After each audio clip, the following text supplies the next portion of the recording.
તમારી વાણી સાંભળવા આવ્યા છીએ.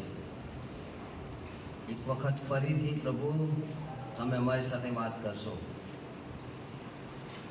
જો અમે રવિવારે તમારી વાણી સાંભળવાનું ચૂકી ગયા છે, જો અમે સોમવારે તમારી વાણી સાંભળવાનું ચૂકી ગયા છે, જો અમે મંગળવારે તમારી વાણી સાંભળવાનું ચૂકી ગયા છે, તો આજે બુધવાર છે પ્રભુ. આજે અમારા હૃદયને ખોલો પ્રભુ. અમને ફારૂન જેવા ના બનાવો કે જેથી જેટલી વખત તમારી વાણી અમારી પાસે આવે ત્યારે અમે અમારા હૃદયો કઠણ કરીએ. તો પ્રભુ તમે અમને નમ્ર બનાવો, અમને સામે ઉત્તર આપનારા બનાવો, રિસ્પોન્સ કરનારા બનાવો, કે જેથી તમારી વાણી આવે ત્યારે પ્રભુ અમે વાણીને સ્વીકારીએ અને એ પ્રમાણે અમારા જીવનમાં અમે વૃદ્ધિ પામીએ. એ સંગતને માટે દરેક બાબતો માટે આભાર પ્રભુ ઈસુના નામમાં માંગીએ. સામનો સ્વીકાર કરો. સૌ ફરીથી આપણે ઈશ્વર પિતાનો આભાર માનીએ છીએ. આજે સમય આપ્યો. બાળક સાહેબ અને એના કુટુંબનો આભાર. તેઓ પુષ્કળ મહેનત કરે છે, પ્રેમ કરે છે, કાળજી લે છે. મારી દીકરી કહેતી હતી કે વધારે પડતી આપણી કાળજી લેવાય છે, અને એટલે એને નોટિસ કર્યું કે દરેક બાબતોમાં, નાની નાની બાબતોમાં પણ કાળજી લેવાય છે. થેન્ક યુ સર, અમારો અને કુટુંબનો આભાર. એ સાથે જે લોકો અમને પ્રેમ કરે છે, ભોજન માટે અને ચિંતા કરે છે, દરેકનો પણ અમે આભાર માનીએ છીએ. સિમરનભાઈનો પણ આભાર. સુંદર રીડિંગને માટે જે લોકોએ ગીતો ગાયા, અને સાથે સાથે વાયર પણ સરસ રીતે તૈયાર છે, સરસ ગીતોમાં આપણે દોરે છે. આભાર માનીએ છીએ. ઈશ્વરની પાછળ ચાલવામાં જો મને તકલીફ પડે, કે જો મને મોત મળે, તો શું આપણે ચાલી શકીએ? બે પ્રકારના ક્રિશ્ચિયન વિશ્વાસ છે. એક ક્રિશ્ચિયન વિશ્વાસ એવો છે જેમાં આપણે ઈશ્વર પાસે કશું માંગીએ છીએ, સાજાપણું માંગીએ છીએ, આશીર્વાદ માંગીએ છીએ, બાળકોની તંદુરસ્તી માંગીએ છીએ, ખેતીવાડીની બધી બાબતો આપણે માંગીએ છીએ. પણ બીજો એક વર્ગ છે, બીજો એક ભાગ છે, બીજો એક વિશ્વ છે જેમાં કેટલાક લોકો પ્રભુ ઈસુ ખ્રિસ્તને માટે મરી રહ્યા છે. કેટલાક લોકો એમ કહે છે કે હું ઈસુની પાછળ ચાલું છું કે તરત જ એનું ગળું કાપી દેવામાં આવે છે. કેટલાક લોકો એમ કહે છે કે હું પ્રભુ ઈસુની પાછળ ચાલવા માંગુ છું તો તરત જ એના સ્કૂલમાંથી એના બાળકોને ઘરે મોકલી દેવામાં આવે છે, એની નોકરી છીનવી લેવામાં આવે છે, એને કામ ધંધો મળતો નથી, એને સખત રીતે આખા ગામમાં અને શહેરમાં એને હળધૂત કરવામાં આવે છે. જ્યારે બીજો એક વર્ગ છે જે ઈસુ પાસે આવે છે અને એને કશુંક જોઈએ છે, કશુંક મળે, એને આશીર્વાદની વાત કરે છે, પ્રેમની વાત કરે છે, હૂંફની વાત કરે છે, કાળજીની વાત કરે છે. અને જે લોકો ઈસુની પાછળ કશુંક લેવા માટે આવે છે ને, જો ઈસુ એને સતાવણી આપે, ઈસુ એને દુઃખ આપે, ઈસુ એને તકલીફ આપે, એને કોઈ કષ્ટમાંથી પસાર થવાનું આવે, કોઈ નિરાશામાંથી પસાર થવામાં આવે, સમજો કે નોકરી જતી રહે, સમજો કે બહુ ભયંકર ગામની અંદર અને આસપાસમાં એની સતાવણી થાય, તો શું આપણે ચાલી શકીએ? શું આપણે કહીએ કે હા પ્રભુ, હું તને પ્રેમ કરું છું, ગમે તે થાય હું તારી પાછળ ચાલીશ? 320 પ્રભુ ઈસુ ખ્રિસ્તના જન્મ પછી 320 વર્ષ પછીની ઘટના હું તમને કહેવા માંગુ છું. રોમન સામ્રાજ્યમાં તુર્કિસ્તાન, અત્યારે જે તુર્કી દેશ છે એની આ સત્ય ઘટના છે. તુર્કિસ્તાનમાં રોમન સામ્રાજ્યનું શાસન ચાલે. હવે આ રોમનો એ એમના ઈષ્ટ દેવી દેવતાઓને માને. જ્યારે પણ યુદ્ધમાં જવાનું થાય ત્યારે એમના ઈષ્ટ દેવી દેવતાઓનું ભજન કરે, એની પૂજા કરવી એ કમ્પલસરી. પણ આ રોમન સામ્રાજ્યમાં 40 જેટલા ખ્રિસ્તી સૈનિકો હતા, બહુ જ બહાદુર હતા, જબરજસ્ત હતા. અને 40 સૈનિકો એ એટલા બધા વફાદાર, પોતાના જીવની પણ દરકાર કર્યા વગર એ યુદ્ધમાં જાય. પણ આ વખતે એ રાજાએ નક્કી કર્યું કે યુદ્ધમાં જતા પહેલા સૌથી પહેલા આપણે એ મંદિરે જઈશું અને ત્યાં પૂજા કરીશું. હવે આ 40 લોકોને માટે અઘરું હતું. એમને કહેવામાં તો આવ્યું કે આપણે પૂજા કરવાની છે.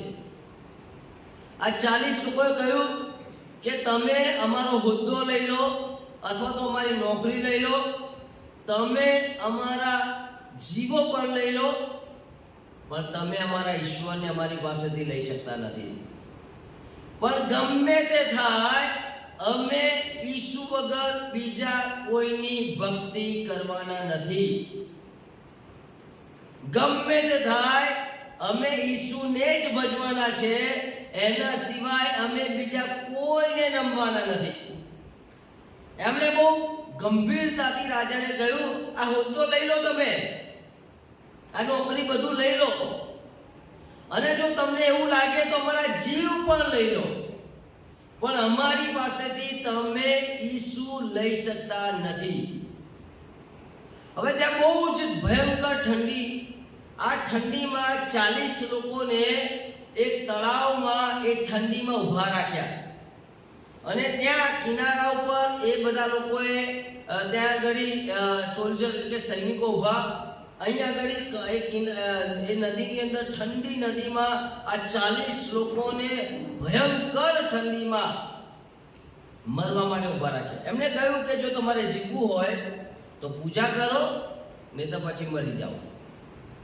હવે 40 લોકોએ પ્રાર્થના કરી એકબીજાનો હાથ પકડીને કે ઈશ્વર, ગમે તે થાય, આ 40 માંથી એક પણ વ્યક્તિ ઓછો થવો જોઈએ નહીં.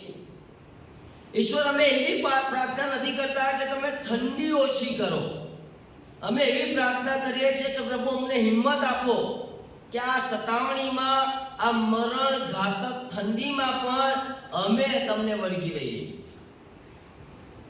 ઇતિહાસમાં એવું લખ્યું છે કે જ્યારે એવું પ્રાર્થના કરતા હતા, ઉપરથી 40 મુંગટો એમને દેખાયા નીચે ઉતરતા. 40 મુંગટો નીચે ઉતરતા દેખાયા. અને આ લોકો ત્યાં ઠંડી એટલી પુષ્કળ અને બહુ થોડા સમયમાં એમનું શરીર ને લોહી બધું જામ થઈ જશે અને મરી જવાના છે. પણ એ લોકો સ્તુતિ કરવા લાગ્યા, આરાધના કરવા લાગ્યા, કારણ કે ઉપરથી એમને 40 એ મુંગટો દેખાયા. અચાનક જ એક માણસ, એને બીક લાગવા લાગી અને એને લાગવા લાગ્યું કે ભાઈ હું અહીં મરવા પડ્યો છું, એના કરતાં કિનારા ઉપર જતો રહું અને પેલી ભક્તિ કરી લઉં ને જીવી લઉં.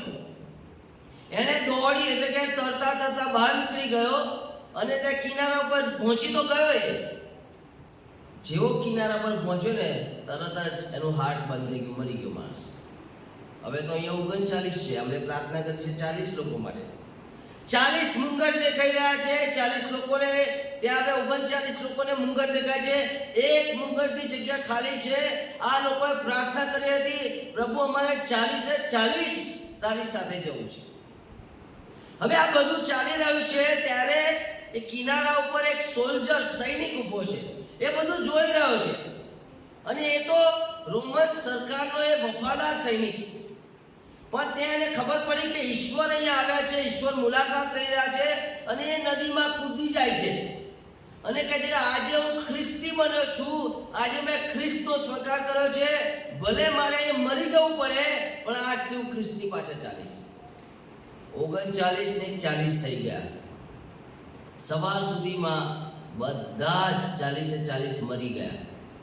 એમની લાશ બહાર કાઢવામાં આવી, એમને સળગાવી દેવામાં આવ્યા અને પછી પાણીમાં વહેતું કરી દેવામાં આવ્યું.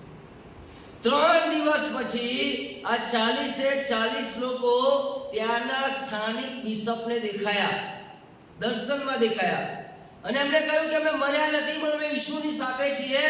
અને ત્યાં એમને હિંમત આપી કે ગમે તે થાય, રોમન સરકારના માણસો ગમે તે કરે, તમે તમારા વિશ્વાસમાંથી હટતા નહીં. થોડા સમય પછી તેના જુવાનોને પણ દર્શન આપ્યું. આજે તુર્કિસ્તાનમાં આ 40 લોકો માટે સ્મરણ વેદીઓ છે, સ્મરણની જગ્યાઓ આપેલી છે. શા માટે મેં તમને કહ્યું? અહીંયા આગળ એક બાજુ મોત છે, એક બાજુ જીવન છે. આપણે તો બધા શું ઈશ્વર પાસે કશું લેવા આવીએ છીએ. થોડી તકલીફ પડે, થોડી નિરાશા આવે, થોડી દુઃખ પડે, થોડુંક પરેશાની આવી જાય તરત જ આપણે ઈશ્વરનો ત્યાગ કરવાની તૈયારીમાં હોય છે. ઘણી વખત ઘણીવાર બાઇબલ પકડતા નથી, ઘણીવાર ઈશ્વરની આજ્ઞા માનતા નથી. અહીં કે છે અમારી પાસે જે હોદ્દો છે એ તું લઈ લે, અમારી પાસે જીવ છે એ પણ તું લઈ લે, પણ તું અમારી પાસેથી એ ઈસુને લઈ શકતો નથી. 40 લોકો મરી ગયા, આજે જીવે છે. કેટલા બધા લોકોની હિંમત આપે છે. ઈસુની પાછળ ચાલવું ને એ માત્ર ભૌતિકતા નહીં આવે. યાદ રાખજો, તમે એવું માનતા હોય કે ભાઈ મને નોકરીમાં મળી જશે, મને સજાપણું મળી જશે, મને આ મળી જશે, એ ખોટું શીખવાડી રહ્યા છે. બાઇબલ એવું શીખવાડતું નથી.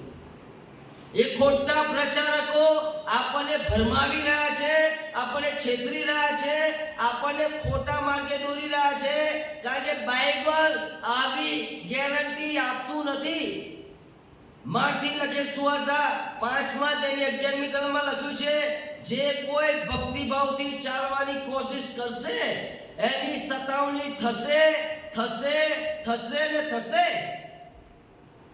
પ્રેરિતોના કૃત્યમાં તમે જુઓ તો કે છે એમના ઘર-બાર લૂંટી લીધા, એમનું જમીન જાયદાદ લૂંટી લીધી અને એમને એક જગ્યાથી બીજી જગ્યાએ દોડાવ્યા, મારીને દોડાવ્યા. એ લોકો કહ્યું અમે ઈસુની પાછળ ચાલી રહ્યા છે, ઈસુની પાછળ ચાલી રહ્યા છે. જેટલાએ કહ્યું ઈસુની પાછળ ચાલી રહ્યા છે એ બધાને ભગાડ્યા, મારીને ભગાડ્યા. છોકરાઓએ સ્કૂલ છોડવી પડી, ઘરમાં સારામાં સારી કિંમતી વસ્તુ મૂકીને દોડવું પડ્યું, ઘર-બાર છોડવું પડ્યું, એમણે પોતાના ઢોર-ઢાક છોડવા પડ્યા, બાપ દાદાની મિલકત છોડવી પડી. આ બધું છોડીને આમથી તેમ ભટકવું પડ્યું. બાઇબલ કહે છે જ્યાં ગયા ને ત્યાં એમણે સુવાર્તા આપી. એ જમીન એમના વિશ્વાસને ડગાવી શકી નહીં, એ સતાવણી એમના વિશ્વાસને ડગાવી શકી નહીં, એ પ્રશ્નો કે રાજાની ધમકીઓ એમના વિશ્વાસને ડગાવી શકી નહીં. એટલા માટે યાદ રાખજો, આજે જે પ્રચારકો તમને માત્ર ભૌતિક આશીર્વાદની વાત કરે છે એ તમને છેતરી રહ્યા છે. કે બાઇબલ દરેક વખતે ભૌતિક આશીર્વાદની વાત કરતું નથી. શાસ્ત્ર વચનમાં વાંચ્યું, જે પોતાનો જીવ બચાવશે એ પોતાનો જીવ લેશે. અત્યારના પ્રચારકો કહી રહ્યા છે તમે આવશો એટલે આ મળી જશે, તમે આવશો એટલે આ મળી જશે, તમે આવશો એટલે આ મળી જશે, પણ એક પણ શિષ્યને સરખું મોત મળ્યું નથી. આંદ્રિયા વિશે બાઇબલ કહે છે, આંદ્રિયા એ વેલ્સ દેશમાં ગયો, ત્યાં જઈને એને પ્રચાર કરવાનું શરૂ કર્યું, ત્યાં જઈને બધાને કહેવાનું શરૂ કર્યું કે પ્રભુ ઈસુ ખ્રિસ્ત એકલા જ ઈશ્વર છે. એને જોરથી પ્રચાર કર્યો. ઘણા બધા લોકો વિશ્વાસમાં આવ્યા, પુષ્કળ લોકો આવ્યા. ત્યાંના અધિકારીની પત્ની આવી ગઈ, એ પત્નીએ વિશ્વાસ કર્યો, ઉથલ પાથલ થઈ ગયું. આખા દેશમાં જાણે કે ખ્રિસ્તની પાછળ ચાલનારા લોકો વધવા લાગ્યા. તેના અધિકારીને ખબર પડી કે આ કોણ છે ભાઈ, આ માણસ જે આવું બધું કહી રહ્યો છે. બોલાવ્યો અને પકડ્યો, એનો ઇતિહાસ તપાસવામાં આવ્યો. તો કે છે કોઈ ઈસુ જેવા વ્યક્તિ હતા જે ચમત્કારો કરતા હતા, મરેલા લોકોને સાજા કરતા હતા, માણસોને માટે એમણે બલિદાન આપ્યું, ત્રીજા દિવસે સજીવન થયા, સ્વર્ગમાં જતા રહ્યા, પાછા આવવાના છે. તો કે છે એને કેવી રીતે મારી નાખેલા? તો કે છે એને ઊભા અને આડા લાકડા ઉપર વધસ્તંભ પર ચડાવીને મારી નાખેલા. તો કે છે એક કામ કરો, આને હવે મારી નાખો. કેવી રીતે? તો કે એને ક્રોસ આકાર, ગુણાકાર આપણે કરીએ છીએ એ પ્રકારનો ક્રોસ, એવા ક્રોસ બનાવ્યો અને એને દૂર એક ટેકરી પર લઈ ગયા અને ત્યાં લટકાવી દીધો. એને ખીલ્લા નહીં માર્યા, એને ભૂખ્યો ને તરસ્યો ત્યાં લટકાવી દીધો. પણ એ ત્યાં લટકતા એમને સુવાર્તા આપી. 1 દિવસ, 2 દિવસ, 3 દિવસ લોકો ત્યાં દોડીને આવવા લાગ્યા, આખું શહેર આવવા લાગ્યું. લોકોને એમ થવા લાગ્યું કે કોઈ સંત છે જે વધસ્તંભ પર લટકી રહ્યો છે અને એની પાસેથી જબરજસ્ત સામર્થ્ય નીકળી રહ્યું છે. અને આજે અને પછી થોડા દિવસ તાપમાં અને આ બધામાં એ મરણ પામે છે. પણ આજે તમે વેલ્સ દેશનો નકશો જુઓ ને, એટલે મેપ જુઓ ને, મેપ એટલે કે ફ્લેગ, શું કહેવાય ને, ફ્લેગને ઝંડો, ઝંડો તમે જુઓ ને તો એમાં એ જ ક્રોસ છે જેની પર એને મારી નાખવામાં આવેલો. તમે જુઓ તો ખરા, શિષ્યો પ્રભુ ઈસુ ખ્રિસ્તની સાથે જ ચાલતા હતા. ચમત્કારો જોયા છે, પરાક્રમ જોયું છે, ઈશ્વરને રૂપાંતર થતા જોયા છે, મરણમાંથી સજીવન થતા જોયા છે. પણ આ એક પણ શિષ્યની પાસે કોઈ પણ પ્રકારની ભૌતિક બાબતો નહોતી. પણ એ ટકી રહ્યા. કેમ ટકી રહ્યા ખબર છે? કારણ કે મરવાનું પસંદ કર્યું, પણ એમને ક્યાંય સમાધાન કરવાનું પસંદ કર્યું નહીં. અને એટલા માટે યાદ રાખો, તમારા જીવનમાં તકલીફ આવે છે, તમારા જીવનમાં મુશ્કેલી આવે છે, તમારા જીવનમાં પ્રશ્નો આવે છે, તમારા જીવનમાં ગમે તે આવે, વિશ્વાસથી ડરતા નહીં. શેતાનને કહેજો, તું આ લઈ જઈ શકે છે, મારો જીવ પણ લઈ જઈ શકે છે, મારી પાસેથી ઈસુ લઈ જઈ શકતો નથી. કારણ કે ઈસુ પરનો વિશ્વાસ એ કોઈ પણ જાતના આશીર્વાદને કારણે છે જ નહીં. અને એટલા માટે બાઇબલ શું કહે છે? લુકની લખેલી સુવાર્તા 9મો અધ્યાય 23-26, તેણે બધાને કહ્યું, શિષ્યોને નહીં, બધાને. કારણ કે એમની પાછળ 5000થી વધારે લોકો ચાલતા હતા. કોઈ રોટલી માટે ચાલતા હતા, કોઈ સાજા થવા માટે ચાલતા હતા, કોઈ અલગ અલગ કામ માટે ચાલતા હતા. તેણે બધાને કહ્યું, જો કોઈ મારી પાછળ આવવા ચાહે તો તેણે પોતાનો નકાર કરવો અને દરરોજ,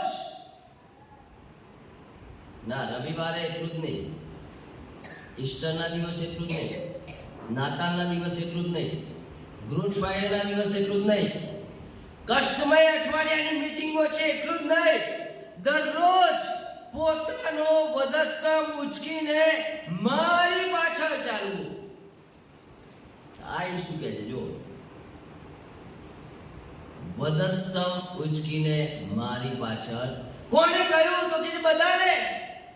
લોકો આવવા લાગ્યા, લોકોને લાગ્યું કે સાજા થવા ચલો ચાલીએ, લોકોને લાગ્યું આશીર્વાદ મળી જશે ચલો ચાલીએ, લોકોને લાગ્યું કે નોકરી મળી જશે ચલો ચાલીએ, લોકોને એવું લાગ્યું કે લગ્ન થઈ જશે ચલો દોડીએ.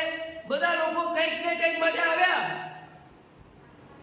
ઈસુ તો કહેતા જ નથી તમને નોકરી મળશે, ઈસુ તો કહેતા જ નથી તમને આશીર્વાદ મળશે, ઈસુ તો કહેતા જ નથી તમને સાજાપણું મળશે, ઈસુ તો એ પણ નથી કહેતા કે તમે મારી પાછળ આવશો તો તમને ભૌતિકતા મળશે. જેના ઈશ્વરને આ દુનિયાએ માર માર્યો હોય, એના ભક્તોએ માન લેવાની શા માટે અપેક્ષા રાખવાની? જેના ઈશ્વરને આ દુનિયાએ ભૂખે રાખ્યા હોય, એના ભક્તોએ તૃપ્ત થવાની આશા કેમ રાખવાની? જેના ભક્તોએ એ ઈસુને હરદૂત કર્યો હોય, અપમાનિત કર્યો હોય, જેના ઈશ્વરને આ દુનિયાએ હરદૂત કર્યો હોય, અપમાનિત કર્યો હોય, એના ભક્તોએ આ દુનિયામાં આશીર્વાદ લેવાની આશા કેમ રાખવાની? બાઇબલ તો સ્પષ્ટ કહે છે, જે કોઈ મારી પાછળ આવવા ચાહે.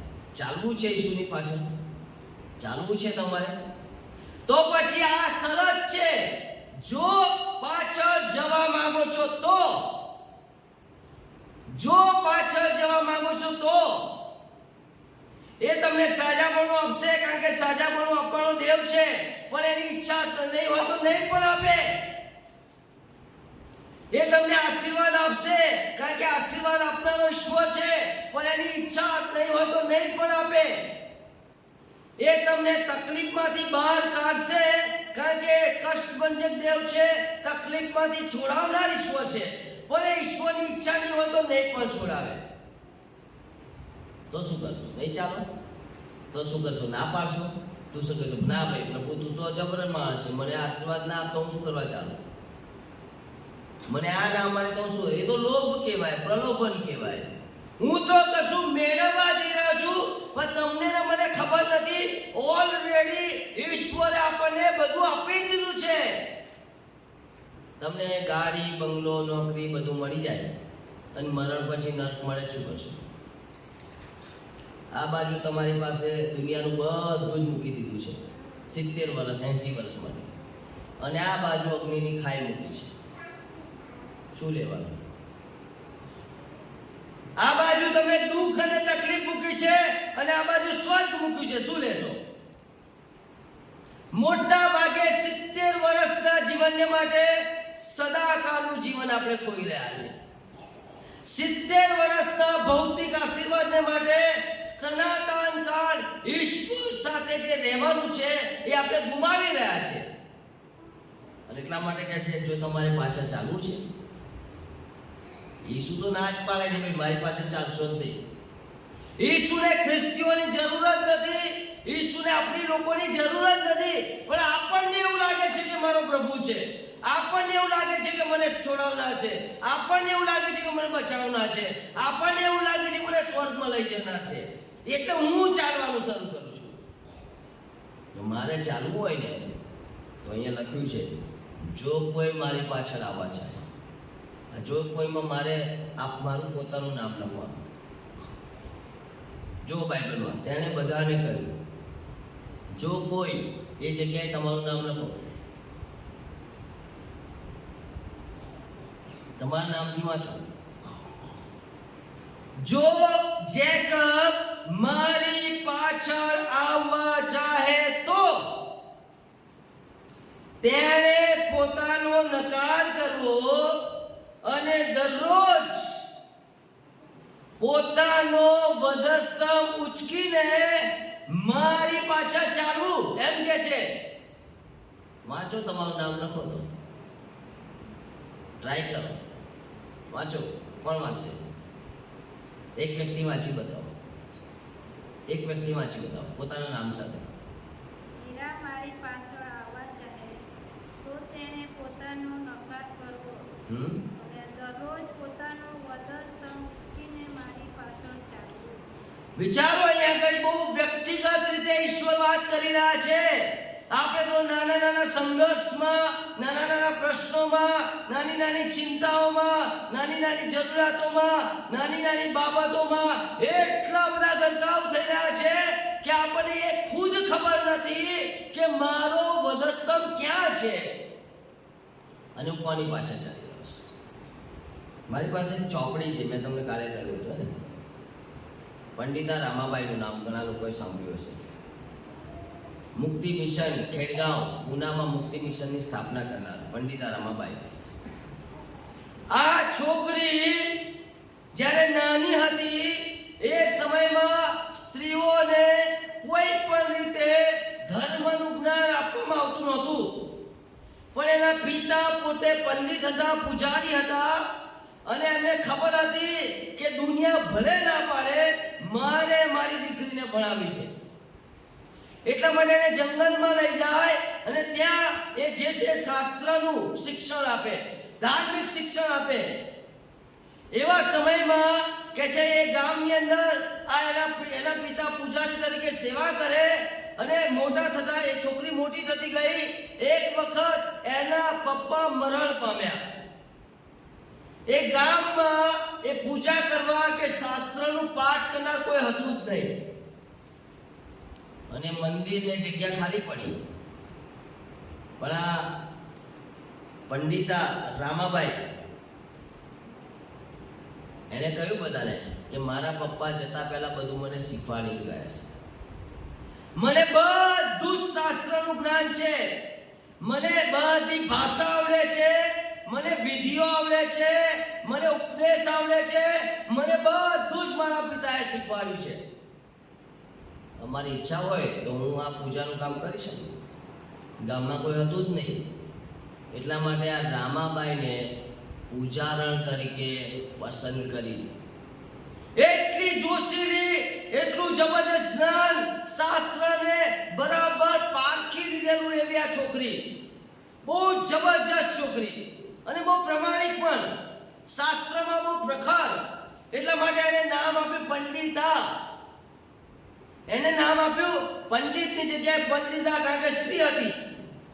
હવે સમજો કે જ્યારે સૂર્યગ્રહણ થાય ત્યારે સમુદ્ર કિનારે જે વ્યક્તિએ ઈશ્વરને જોવા હોય, જેનામાં પ્રમાણિકતા હોય, જે નિષ્પાક હોય, જે સાચી રીતે ભક્તિ કરે, એને જ્યારે સૂર્યગ્રહણ થાય ત્યારે સૂર્ય અને ચંદ્ર એક થાય ત્યારે એની અંદર ઈશ્વર દેખાય.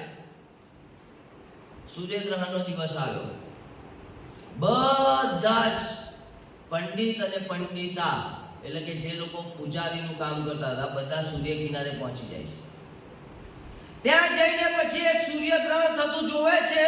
જોતા જોતા પેલો કે છે મને દેખાય છે, પેલો કે મને દેખાય છે, પેલો કે છે મને દેખાય છે. પંડિતા કે છે મને તો દેખાતા જ નહીં. આવું તો શું ચાલી રહ્યું છે કે બધાને દેખાય છે ઈશ્વર, મને દેખાતા જ નથી.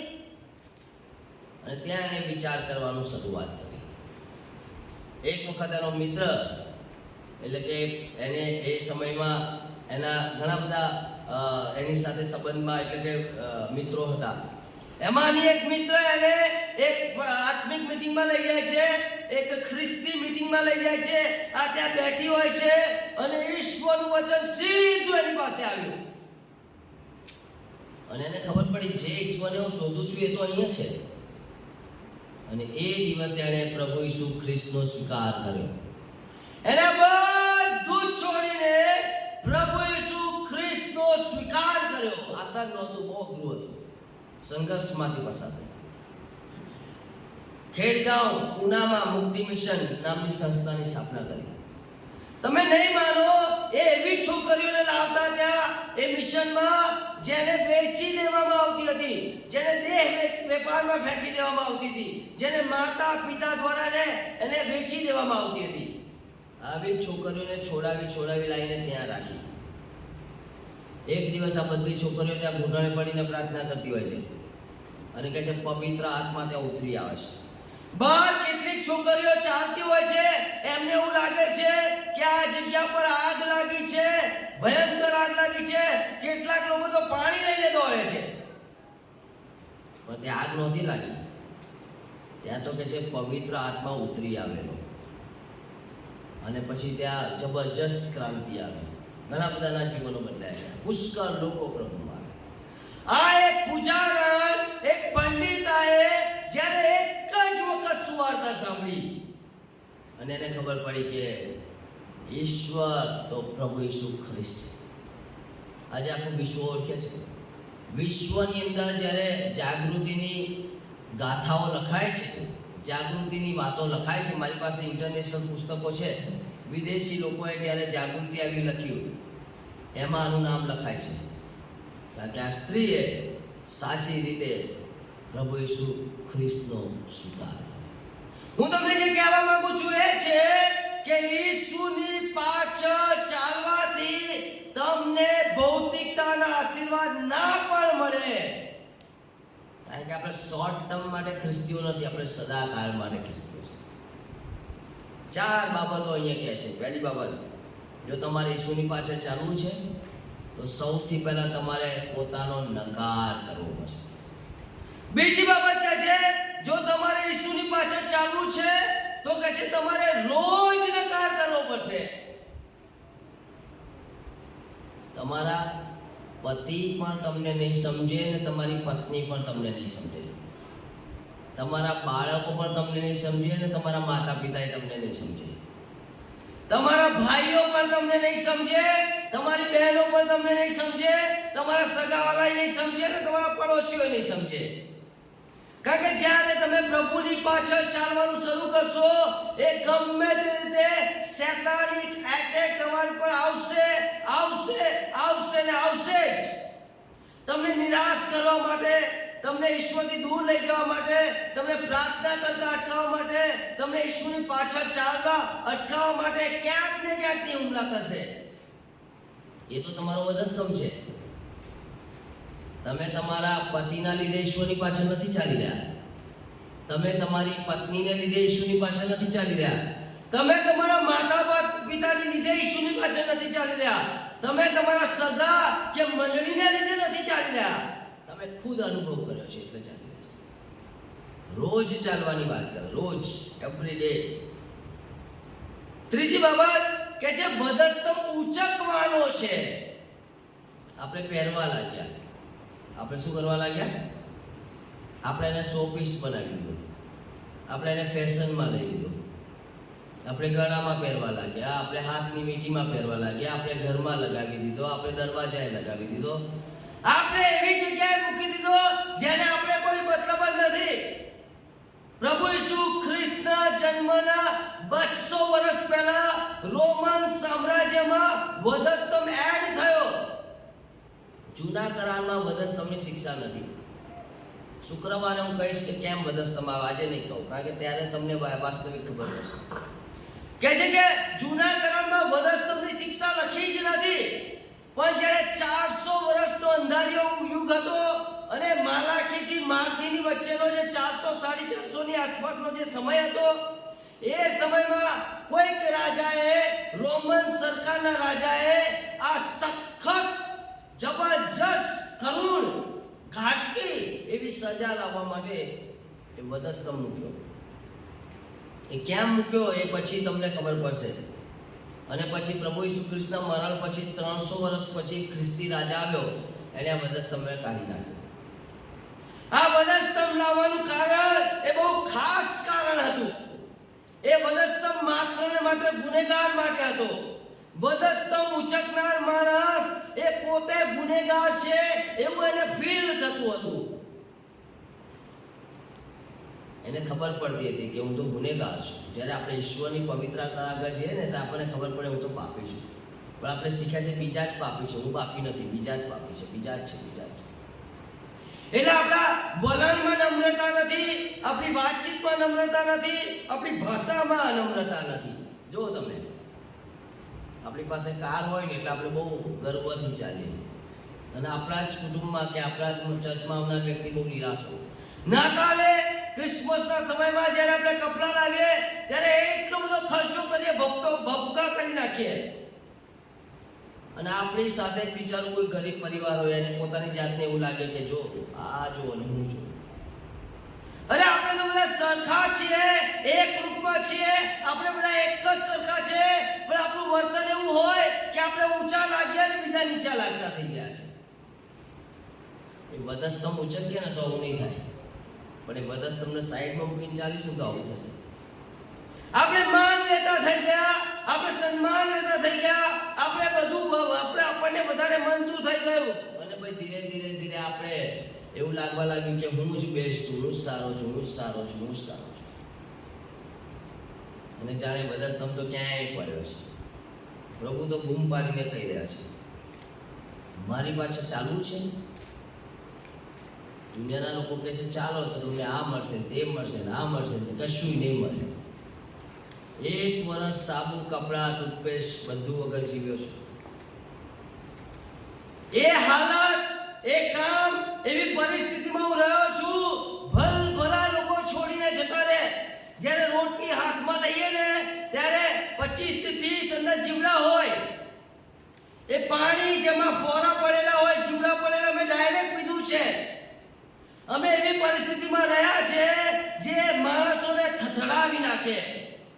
પણ ત્યારે હું એક જ વાત કહેતો હતો, મારા ઈસુની મરજી વગર આ મારી પાસે આવે નહીં. આમાં પણ ઈશ્વરની કોઈ યોજના હશે. એ ભૂખે રહેવાનું થાય, એ જીવડાવાળું ખાવાનું થાય, એ રસ્તા પર એ જમીન પર ઊંઘવાનું થાય, એ ગમે તેવા કષ્ટમાંથી મારે પસાર થવાનું થાય, કોઈની તાકાત નથી કે મને આવું કરી શકે. એ તો મારા ઈશ્વરની ઈચ્છા છે અને હું સહન કરીશ. મેં કર્યું શરૂઆતના સમયમાં, બહુ જબરજસ્ત કર્યું, ભયંકર કર્યું. કેમ? કારણ કે મને ખબર હતી મારો પ્રભુ ઈચ્છતો હશે, બાકી કોઈની તાકાત નથી. હું પાછો ઘરે જઈ શકતો હતો. મારા માતા પિતા કેપેબલ હતા કે મને બેસ્ટ આપી શકે, સારામાં સારું આપી શકે, સારામાં સારું જીવન આપી શકે, સારામાં સારું બધું જ આપી શકે.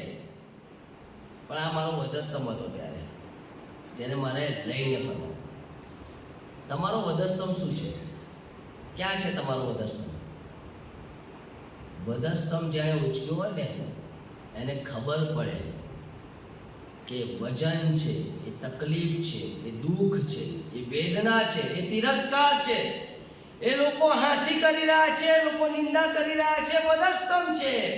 એ બતાવી આપે છે કે હું એમ ચાલતો નથી, હું લટાર મારતો નથી, હું કશું ભૌતિકતાની પાછળ ચાલતો નથી, હું તો વધસ્તંભ લઈને ચાલી રહ્યો છું. બે પ્રકારના ક્રિશ્ચિયન છે. એક વધસ્તંભ લઈને ચાલે છે અને એક વધસ્તંભને સાઈડમાં મૂકીને ચાલે છે. જે વધસ્તંભ લઈને ચાલે છે એના માટે લખ્યું છે એ સંપૂર્ણ હૃદય સાથે ચાલે છે, પોતાનો નકાર કરીને ચાલે છે. પણ જે વધસ્તંભ લીધા વગર, ઉચક્યા વગર ચાલે છે એ પોતાના જીવનને વાલું ગણે છે, પોતાને વાલું ગણે છે, પોતાની ઈચ્છાઓને વાલી ગણે છે.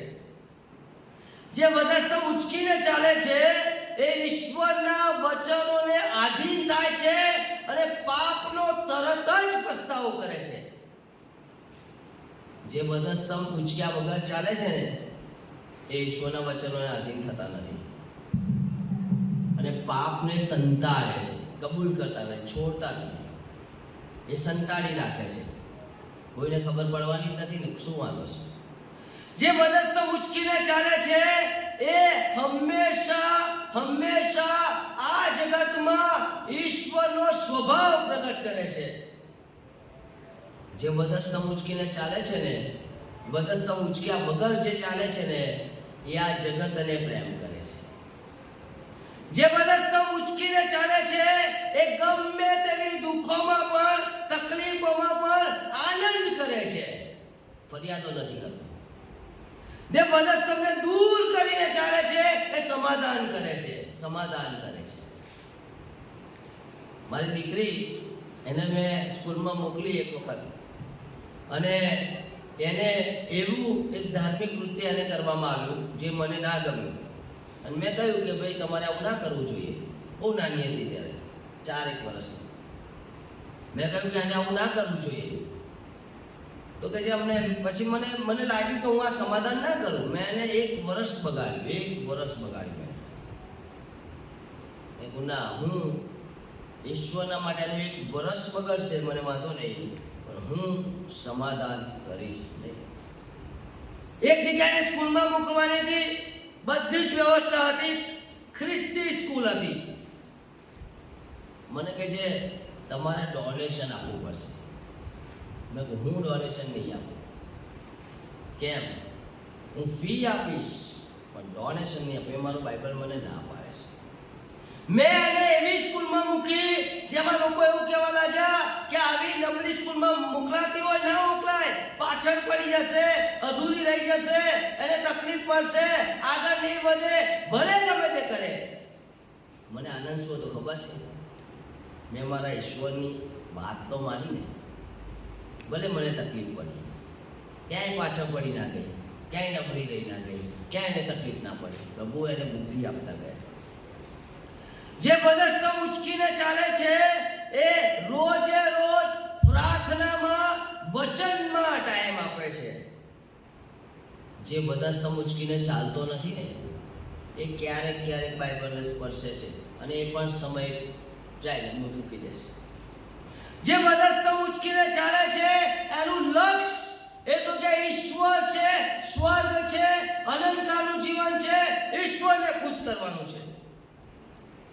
જે વધસ્તંભ ઉચકીને ચાલતો નથી ને એનું લક્ષ્ય આ દુનિયામાં ખુશ થવાનું છે, જગતને મેળવવાનું છે. જે વધસ્તંભ ઉચકીને ચાલે છે એ બીજાની સેવા કરે છે. જે વધસ્તંભ ઉચકીને નથી ચાલતો ને એ પોતે સેવા ઝંખે છે. છેલ્લે જે વધસ્તંભ ઉચકીને ચાલે છે એનું ગુપ્તમાં ઈશ્વર સાથે સારો સંબંધ છે અને બહાર જ્યારે આવે છે, લોકોની પાસે આવે છે ત્યારે નમ્ર છે અને આત્મિક છે અને પ્રેમ કરનારો છે. પણ જે વધસ્તંભ ઉચકીને નથી ચાલતો ને એ ચર્ચમાં એની પાસે ધાર્મિકતા સિવાય બીજું કશું જ નથી.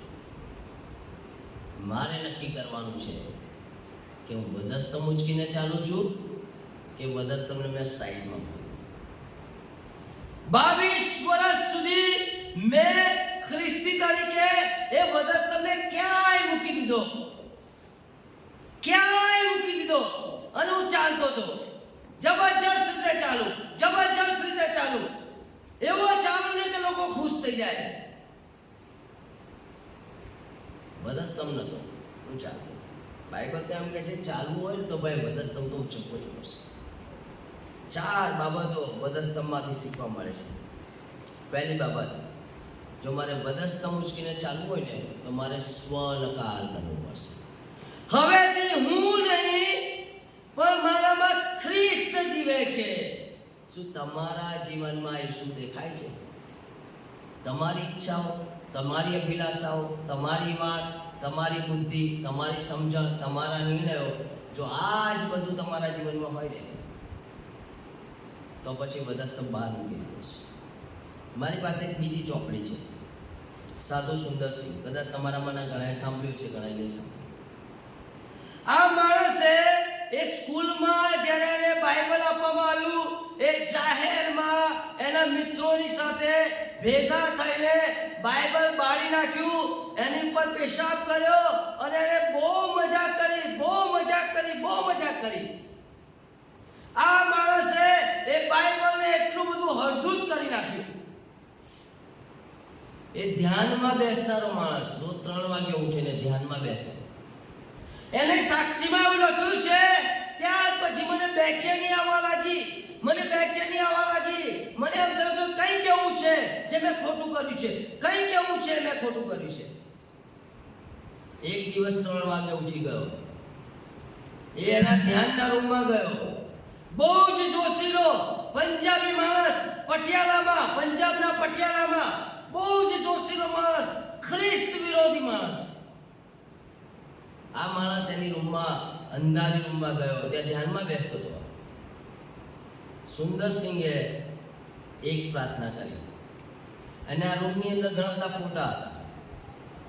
એણે કહ્યું કે જો કોઈ ઈશ્વર હોય એ આજે સવારે 5 વાગ્યા સુધી મને દર્શન આપો, નહીંતર 5 વાગે મારા ઘરની પાછળ એક ટ્રેન જાય છે, 5 વાગ્યાની ટ્રેનમાં પડીને હું મારો જીવ આપી દઈશ.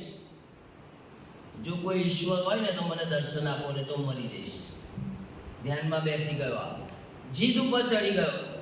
એને બીજા બધા ફોટાઓ છે, એમાંથી કોઈ દેખાશે, આવશે, પ્રમાણ આપશે અને હું બચી જઈશ. પણ આને એમ જ હતું કે આજે જીવવું જ નથી. જો ઈશ્વર મને પ્રગટ ના થાય, ઈશ્વરને હું ઓળખું નહીં, ઈશ્વર મારી સામે ના આવે, મારે જીવવું જ નથી. આ બહુ જોશીલો માણસ હતો, આને જબરજસ્ત કર્યું. એને આપણા માના તો આવું કરતા જ નથી. આપણે તો એ જોશમાં આવતા જ નથી કે પ્રભુ મારે તારી વાત સાંભળી છે, વાત સાંભળી છે, વાત સાંભળી છે, એવું કંઈ કહેતા જ નથી. આપણે બીજા જે કહે છે માની રહ્યા છે, માની રહ્યા છે, માની રહ્યા છે. આપણે પોતે અનુભવ કરવા માટે પ્રયત્ન કરતા નથી. આ જુવાન છોકરાએ જીદ ઉપર ચડી ગયો. એ લખે છે એના પુસ્તકમાં કે એટલું બધું અંધારું હતું પણ હું ધ્યાનમાં બેઠો છું અને મારી આજુબાજુ પ્રકાશ ફેલાઈ ગયો. અને કે મને હાથ દેખાયા, એમાં ખિલ્લા દેખાયા અને જાણે કે કોઈક મને કહી રહ્યું છે સુંદરસિંહ હું આ રહ્યો. ઊંધો પડી ગયો ત્યાં, કે છે હું તો ચત્તો સૂઈ ગયો ત્યાં. પ્રભુ ઈસુ ખ્રિસ્ત એને દેખાયા, મળી ગયા, વાત કરી, આ રહ્યો જોઈ લે તું, હું આ ઈસુ છું જેને તું સતાવ્યા કરે છે, જેને તું નફરત કરે છે. સવારે વહેલો બહાર નીકળ્યો દોડતો હતો. એના પપ્પાને કહે છે મુझे ઈસુ મિલ ગયા, મુझे ઈસુ મિલ ગયા, મુझे ઈસુ મિલ ગયા. હવે આખું કુટુંબ તો ખ્રિસ્ત વિરોધી હતું. એમણે એવું કહ્યું બંધ થઈ જા, આ વિદેશીઓનો દેવ છે. પણ આને તો જે અનુભવ કરેલો હતો કોણ એને રોકી શકે? એના પપ્પા એને કાઢી મૂક્યો, જા જતો રહે, અહીં નહીં ગયો. સિક્રેટલી કોઈ કે એને જેલ પણ આપી દીધું. એને ખબર હતી કે એક મિશનરી છે, એ ચાલતો ચાલતો મિશનરીના ઘરે ગયો. એને મારી નાખો, એને જેલ પણ આપ્યું, પણ કશું કરી શક્યા નહીં. આ સાધુ સુંદરસિંહે અનેક લોકોના જીવો બચાવ્યા. એણે એનો વધસ્તંભ ઉચક્યો. એક વખત એ સાધુનો ગેટઅપ પહેરી લીધો, સાધુના કપડાં પહેર્યા, ભિક્ષા માંગવા જાય અને એક વખત એક જગ્યાએ ગયો, દરવાજો ખટખટાયો, એક નાની દીકરી આવી 5-1 વર્ષની. હવે જે દીકરી એને ખટખટાવ્યો ત્યારે બહાર તો સાધુના દેશમાં કોઈ વ્યક્તિ છે અને દીકરી પાછી જાય છે. બેટા કોણ છે? મને એવું લાગે છે જીસસ ક્રાઇસ્ટ, ઈસુ મસીહ આવ્યા છે.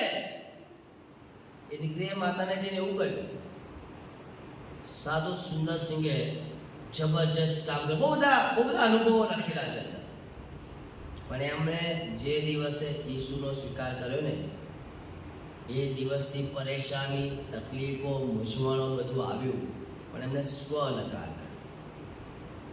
જ્યાં સુધી હું મારો નકાર ના કરું ત્યાં સુધી હું એ વધસ્તંભ લઈને ચાલતો નથી. તમારી ઈચ્છાઓ જ તો તમે પૂરી કરતા હોય, તમને એમાં જ આનંદ મળતો હોય, તો તમારે વિચારવું પડશે કે તમે વધસ્તંભ ઉચક્યો છે કે નથી ઉચક્યો. બીજી બાબત, જો તમારે વધસ્તંભ ઉચકવો છે તો તમારે સહન કરવું પડશે. પ્રભુ ઈસુ ખ્રિસ્તે કહ્યું, કોઈ એક ગાલ ઉપર તમાચો મારે તો શું કરવાનું? કોઈ તમને એક ગાઉ લઈ જાય તો 2 ગાઉ જાઓ, હે ને? તમારી પાસે છે આપી દો. પ્રભુ ઈસુ ખ્રિસ્ત એવું કહેવા માંગે છે, તમને તકલીફ પડશે, તમને અપમાનિત કરવામાં આવશે, તમારી નિંદા થશે, તમને મારવામાં પણ આવશે, તમને સમજવામાં નહીં આવે, તમને હેરાન કરવામાં આવશે, બધું થશે. જેની સહન કરવાની તાકાત ના હોય ને, એમણે ઈસુની પાછળ ચાલવું જોઈએ નહીં. સાંભળજો શું કહી રહ્યો છું. જેને ઈસુને માટે સહન કરવાની, માર ખાવાની, દુઃખ સહન કરવાની, તકલીફ સહન કરવાની, નિંદા સહન કરવાની, સતાવણી સહન કરવાની તાકાત જેની પાસે ના હોય, અને ઈસુના હાથ જોડીને કહેવું જોઈએ, પ્રભુ હું તારે લાયક નથી, મારામાં બધી તાકાત નથી. 1 Peter 4:13 કલમમાં કહે છે, પણ એને બદલે ખ્રિસ્તના દુઃખોના તમે ભાગીદાર થાઓ. એ ખ્રિસ્તના દુઃખોમાં આપણે ભાગીદાર થવાનું છે. જેણે મારો નકાર કર્યો છે, તમારો પણ નકાર કરશે. તમારી સતાવણી થશે, તમને કોર્ટમાં લઈ જશે, તમને ચાપકા મરાવશે, તમને ખોટા તહોમત મૂકશે, તમને જેલમાં પૂરશે. આ બધું એ વધસ્તંભની અંદર આવે જ છે. તૈયારી રાખવી પડશે. તૈયારી રાખવી પડશે. જો મારે એ વધસ્તંભ ઉચકવો છે, મારે જો ખ્રિસ્તની પાછળ ચાલવું છે, તો સહન કરવું પડશે. શું સહન કરી રહ્યા છો? આટલા બધા સમયથી ખ્રિસ્તી છીએ, ખ્રિસ્ત માટે શું સહન કરી રહ્યા છો? શું છે જેમ આપણે સહન કરતા દેખાય છે? આપણે તો નાની તકલીફ પડે 25 લોકોને કહેતા ફરીએ છીએ. ખ્રિસ્તીઓ કોઈને કહે નહીં, ખ્રિસ્તીઓ સહન કરે. ખ્રિસ્તીઓ કોઈને જઈને ફરિયાદ કરે નહીં, ખ્રિસ્તીઓ ઘૂંટણે પડે. જો તમારે વધસ્તંભ ઉચકવો છે તો તમારે સહન કરવું છે. ત્રીજી બાબત, જો તમારે વધસ્તંભ ઉચકવો છે, ઈસુની પાછળ ચાલવું છે, તો પછી તમારે સંપૂર્ણ સ્વાર્પણ કરવું પડશે. પ્રવૃત્તિઓના કૃત્ય 20:24 કલમ કહે છે, પણ હું મારો જીવ વાલો ગણીને તેની કંઈ પણ દરકાર કરતો નથી. મને મારો જીવ વાલો છે જ નહીં. મને મારો જીવ વાલો છે જ નહીં. મને મારા જીવની બિલકુલ ચિંતા નથી. કેમ? કારણ કે આ જીવન મારું છે જ નહીં. આ તો મેં આપી દીધું છે. ઈશ્વરને માટે મેં બલિદાન આપ્યું છે. ચોથી ને છેલ્લી બાબત, જો તમારે વધસ્તંભ ઉચકીને ચાલવું હોય, ઈસુની પાછળ ચાલવું હોય, તો તમારે બલિદાન આપવું પડશે, અને એમાં તમારે આનંદ કરવો પડશે. રોમનોનો પત્ર 8:17 કલમ કહે છે, આપણે તેની સાથે દુઃખ સહન કરીએ છીએ તો આપણને એના મહિમા પામવામાં સાથે જોડવામાં આવશે. પાવલ પર શું કહે છે?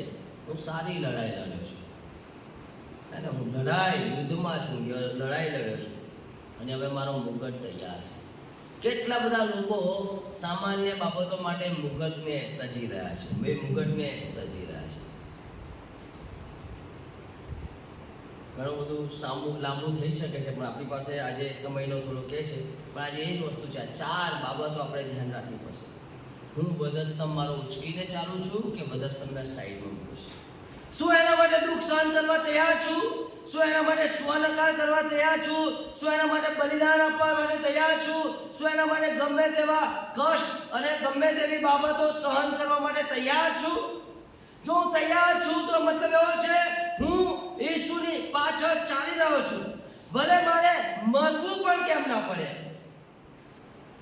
ગમે તે થાય, કારણ કે હું તૈયાર છું. આજે રાત્રે તમને પ્રશ્ન પૂછું છું, તમારો વધસ્તંભ ક્યાં છે? ક્યાં મૂકે છે? ખ્રિસ્તી તરીકે તો છો, પણ તમારો વધસ્તંભ છે ક્યાં? છે ખરો કે નથી? તમારી પર સહેજ પણ તકલીફ પડે, તમારી પર સહેજ પણ પરેશાની આવે, તમારી પાસેથી કોઈ આશીર્વાદ લઈ લેવામાં આવે, અથવા તો કોઈ મોટી બીમારી આવે, અથવા તો કોઈ સંઘર્ષ આવે, અથવા તો કોઈ પ્રશ્ન આવે, અથવા તો કોઈ તમને સમજે નહીં, અથવા તો તમારી પાસે મોટી સતાવણી આવે, તો તમે શું કરશો? ચાલશો કે છોડી દેશો? સાધુ સુંદર સિંઘે ઈસુને પસંદ કર્યા ને એને મોત મળ્યું, એને ભયંકર ખાડામાં ફેંકી દેવામાં આવ્યો અને સખત યાતના આપવામાં આવી ને એને પર બહુ જ ભયંકર બાબતો આવી ગઈ. આ વધસ્તંભની વાત છે મિત્રો. આજે રાત્રે એ વધસ્તંભને આપણે સમજીએ. એ ખ્રિસ્તો એમ કે છે તમે મારી પાછળ ચાલો, પણ એમ નહીં, બધું લેવા માટે નહીં, બધા આશીર્વાદ માટે મળશે, ચિંતા ના કરશો, એ આપશે તમને, પણ ગેરંટી નહીં કે એ જ તમારા માટે આશીર્વાદ હોય. તકલીફ પણ આપશે, સમસ્યા પણ આપશે, સંઘર્ષ પણ આપશે, પરેશાની પણ આપશે. તમારા વિશ્વાસને ચકાસવામાં આવશે કે છે સોનું, રૂપું, કાંકરા, લાકડા જે પણ છે એ બધું અગ્નિમાં નખાશે, આપણા કામ નખાશે, આપણી સારી બાબતો નખાશે, આપણા જીવનને તપાસવામાં આવશે અને અગ્નિમાં પરખાશે અને જે ટકશે એ જ સારું છે. આપણા વિશ્વાસની પરખ થશે. યાદ રાખજો, વિશ્વાસ પરખા જાયેગા.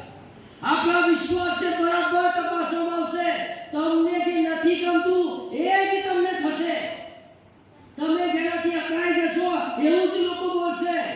તમે જેનાથી હેરાન થાવ છો એ બાબતો તમારે આગળ લાવવામાં આવશે. તમે જે નથી જમતા એ તમને જમાડશે. તમને જે પણ તકલીફ પડે છે એ બધું તમારી આગળ આવશે. શું કરશો? વધસ્તંભ ઉચકનારો માણસ ક્યારેય એ બધી બાબતોથી ડરતો નથી. એ કહે છે કઈ વાંધો નહીં, મારા ઈશ્વરની ઈચ્છા છે, મારા પ્રભુની ઈચ્છા છે, મારા દેવની ઈચ્છા છે, મારા ઈશ્વરની ઈચ્છા છે, હું કરીશ. વધસ્તંભ ઉચકનારો માણસ હંમેશા બીજાને માફ કરીને આગળ ચાલે છે. આજે રાત્રે તમારા જીવનમાં તમારો વધસ્તંભ ક્યાં છે? વધસ્તંભને શોધો. શું તમે ઈસુની પાછળ ચાલી રહ્યા છો કે ચાલવાનું ઢોંગ કરી રહ્યા છો? ખરેખર ચાલી રહ્યા છો કે પછી તમે ઢોંગ કરો છો? શું એ ઈસુની પાછળ આવવાથી, ઈસુની પાછળ ચાલવાથી તમારા જીવનમાં પરિવર્તન દેખાય છે? તમારા ઘરમાં, કુટુંબમાં, બાળકોમાં, સમાજમાં, તમારા જીવનમાં ક્યાંય કોઈ પણ જગ્યાએ પરિવર્તન દેખાય છે? શું તમે વધસ્તંભ ઉચકીને ચાલો છો કે એને સાઈડમાં મૂકીને ચાલો? આજે રાત્રે કષ્ટમય અઠવાડિયાની મીટિંગમાં ઈશ્વર તમને કહે છે જો કોઈ મારી પાછળ આવવા ચાહે. છેલ્લી કલમોમાં છે એમાં 2 પ્રકારના લોકો આવવા ચાહતા હતા. જોયું તમે? પેલો કે મારા બાપાને દાટીને આવો, પેલો કે છે માર કરીને આવો, પેલો કે છે માર કરીને આવો. આ બધું એ કહેતા હતા એનો મતલબ મારે તારી પાછળ નથી ચાલવું, મારે ઘરમાં બહુ કામ છે, મારે ગામમાં બહુ કામ છે, મારે આ લેવું છે, મારે આમ કરવું છે, મારે આમ કરવું છે. પ્રભુ કહે છે ભાઈ જા તું ત્યાં જ. ઈશ્વરને તોડામાં રસ નથી, થોડામાં રસ. 5000 ચાલતા હતા, વધસ્તંભ પાસે કોઈ નતું. કારણ કે બધા રોટલી માટે ને ભોજન માટે ને સજાપણા માટે હતા. પણ ઈસુને તો વધસ્તંભ પર હોય એની જરૂર છે. એ પિતા કહે છે હું મારા સ્વામીના ચરણોમાં મારું માથું રાખીને મરવા માંગુ છું. એને જ્યારે મોત આપવાનું કીધું, કેવી રીતે મરવું છે તારે? તો કે છે મારે ઊંધા વધસ્તંભ પર મરવું છે, જેમાં હાથ ને માથું નીચે ને પગ ઉપર. વિચાર કરો તમે. એ પિતાએ મોત પસંદ કર્યું, પણ એ પસંદ કર્યું જેમાં ઈસુના ચરણોમાં પોતાનું માથું હોય. આવા જોશીલા ખ્રિસ્તીઓની જરૂર છે. તમારા જીવનમાં વધસ્તંભ ઉંચકો ને આ દુનિયામાં, આ સમાજમાં, આ ગામમાં ઉથલ પાથલ થઈ જશે. લોકો જોશે તમને કે તમે વધસ્તંભ ઉંચકી રહ્યા છો. શું તમે વધસ્તંભ ઉંચકીને ચાલી રહ્યા છો કે પછી એને સાઈડમાં મૂકીને ચાલી રહ્યા છો? આ ખબર કરી આવો.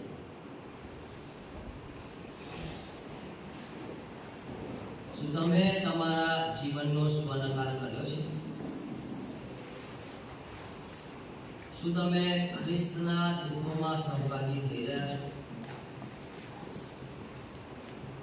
શું તમે તમારા જીવનનું સંપૂર્ણ સ્વાર્પણ કરી ચૂક્યા છો? શું તમારું લક્ષ્ય એ પ્રભુ ઈસુ ખ્રિસ્ત અને સદાકાળનું જીવન છે? ક્યાં છે તમારું વધસ્તંભ? નાની નાની ચિંતાઓ, નાના નાના પ્રશ્નો, નાના નાના દુઃખો શું તમને બેચેન કરી નાખે છે? તમે ઈસુની પાછળ શા માટે ચાલો છો? શું કારણ છે? ઈસુ કહે છે જો કોઈ મારી પાછળ આવવા ચાહે, એ બાઇબલમાં ઉપર તમારું નામ લખજો. જો કોઈ ચાલવા માંગો છો તો પછી તમારે તમારો વધસ્તંભ ઉંચકવો પડશે.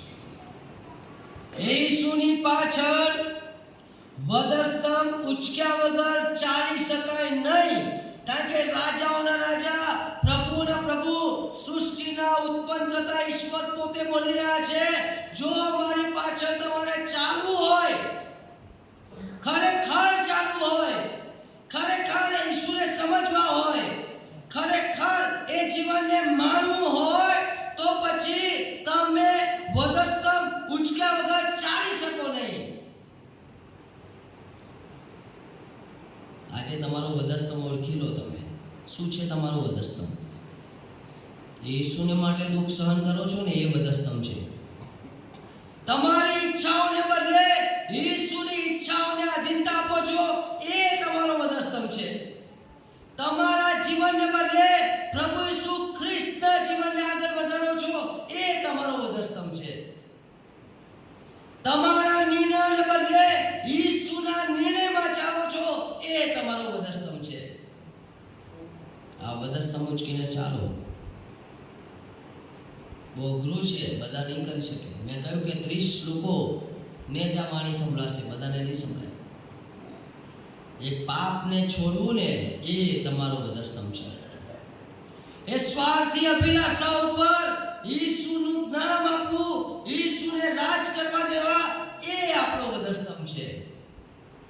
એ દુઃખમાં પણ આશીર્વાદ આપવો ને, એ મારો વધસ્તંભ છે. એ મને મારનાર, હેરાન કરનાર, સતાવણી કરનાર, મારી પર તાડના કરનાર, મને કષ્ટ આપનાર, મને હેરાન કરનારને માફ કરવું, એ મારો વધસ્તંભ છે. આ વધસ્તંભ ઉંચકીને ચાલવું પડશે. છે કોઈ વ્યક્તિ જેની સાથે ઈશ્વર આજે વાત કરી રહેશે, એને માફ કરવાની વાત આવે ને, ત્યારે આપણે વધસ્તંભ સાઈડમાં મૂકી દઈએ. ઈસુને માટે થોડું તકલીફ વેઠવાની આવે ને, ત્યારે આપણે સાઈડમાં મૂકી દઈએ. ઈસુને સમય આપવાની વાત આવે અને ઘરમાં પુષ્કળ બીજું કામ છે, અને ત્યાં એ બાબતોમાં આપણે સમાધાન કરી નાખીએ છીએ. ઈસુને પ્રાથમિકતા આપવામાં આવે અને મારું નુકસાન થતું હોય, એ મારો વધસ્તંભ છે. કોણ ઉચકશે આ વધસ્તંભ? કોને આ પાસે હિંમત છે? આ બધા ના કરી શકે. અહીંયા મારની વાત છે, અહીંયા નિરાશાની વાત છે, અહીંયા ચિંતાની વાત છે, અહીંયા દુઃખ વેઠવાની વાત છે, અહીંયા અપમાન સહન કરવાની વાત છે, અહીંયા સતાવણીની વાત છે. કોણ કરશે આવું? કોણ? આ ઈસુની પાછળ આવી રીતે ચાલે. આપણે તો બધા એવી રીતે ચાલવા માંગે છે જેમાં જાણે કે આપણે બહુ જ આશીર્વાદિત થઈ જઈએ. ઈસુને તો કહે છે મરનાર માણસોની જરૂર છે. 40 માણસોએ કહ્યું તમે અમારો હોદ્દો લઈ શકો છો, તમે અમારું જીવન લઈ શકો છો, પણ તમે અમારી પાસેથી ઈસુ લઈ શકતા નથી. એ મરવાનું પસંદ કર્યું પણ ઈસુની પાછળ ચાલવાનું એમણે પસંદ જ રાખ્યું. છે એવા લોકો, છે એવી બહેનો, છે એવા ભાઈઓ, છે એવા વડીલો, છે એવા જુવાનો જ્યાં એમ કે પ્રભુ તારી વાણી મારી પાસે, હું આજથી ક્યારેય ફરિયાદ નહીં કરું, આજથી હું બીજાને માફ કરીશ, આજથી મારી તકલીફોમાં હું આનંદ કરીશ, આજથી હું નિરાશામાં નહીં રહું, આજથી હું નહીં કહું કે આના કારણે ના. એ તો મારા ઈસુની ઈચ્છા છે કે હું કષ્ટ સહન કરું, ભલે ભૂખ્યું રહેવાનું થાય, ભલે ઊંઘ ના આવે, ભલે તકલીફ પડે, ભલે ગમે તે થાય, મારા ઈસુની ઈચ્છા છે. આવા માણસો આજે, આવા જોશીલા માણસો છે, એ સાધુ સુંદર સિંહના જેવા માણસો છે. Thank you lord. તમે જો ઈશ્વરે તમારી સાથે વાત કરી છે તો તમારા હૃદયમાં કહો કે પ્રભુ હા હું તૈયાર છું, વધસ્તંભ ઉચકીને ચાલવા માટે હું તૈયાર છું, આઈ એમ રેડી. પ્રભુ તમને તાકાત આપશે, એ દૂત તમારી પાસે મોકલવામાં આવશે, એ દૂત તમને હિંમત આપશે, એ દૂત તમને બળ આપશે, એ દૂત તમને શીખવશે, એ પવિત્ર આત્મા દેવ તમારામાં એ સામર્થ ઉમેરશે અને તમે શક્તિશાળી વ્યક્તિ બની જશો. કોઈ ના કરી શકે એવું તમે કરતા થશો, એ દુશ્મનોને માફ કરતા થશો, એ સહન કરતા થશો, એ તાકાત તમને આપવામાં આવશે. તમે એકલા નથી. ખાલી તમારે એટલું જ કહેવાનું છે પ્રભુ મારે ચાલવું છે, હું તૈયાર છું, આઈ એમ રેડી, હું તૈયાર છું.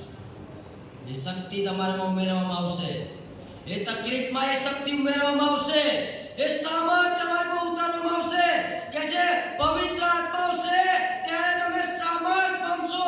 આ સામર્થની વાત કરે છે. આ સામર્થ તમને અપાશે. તમે માર ખાતા હશો અને તમે બીજાને આશીર્વાદ આપશો. તમે તકલીફમાં પણ બીજાને આનંદ, બીજાને મદદ કરતા થશો. ઈશ્વર તમને પ્રેમ કરે છે, પણ આવા શિષ્યોની બહુ જરૂર છે. ઈસુ તો આ દુનિયામાં આવા લોકોને શોધી રહ્યા છે. બનાવટી બહુ બધા લોકો છે જે પોતાની ઈચ્છા પ્રમાણે બસ તમને ક્યાંય ફેંકી દીધો છે અને ચાલી રહ્યા છે. પણ આજે આ કષ્ટ સાથે, સ્વનકાર સાથે, બલિદાન સાથે, સહન કરવા સાથે દરરોજ રોજ રોજ રોજ એ વધસ્તંભ ઉચકીને ચાલનારા, એ પાપને લાત મારનારા ખ્રિસ્તીઓની જરૂર છે.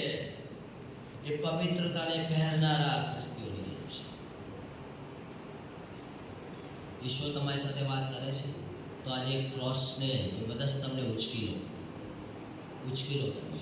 પ્રભુને કહો પ્રભુ હું ચાલીશ, ભલે તકલીફ પડે, ભલે નિરાશા આવે, હું ચાલીશ.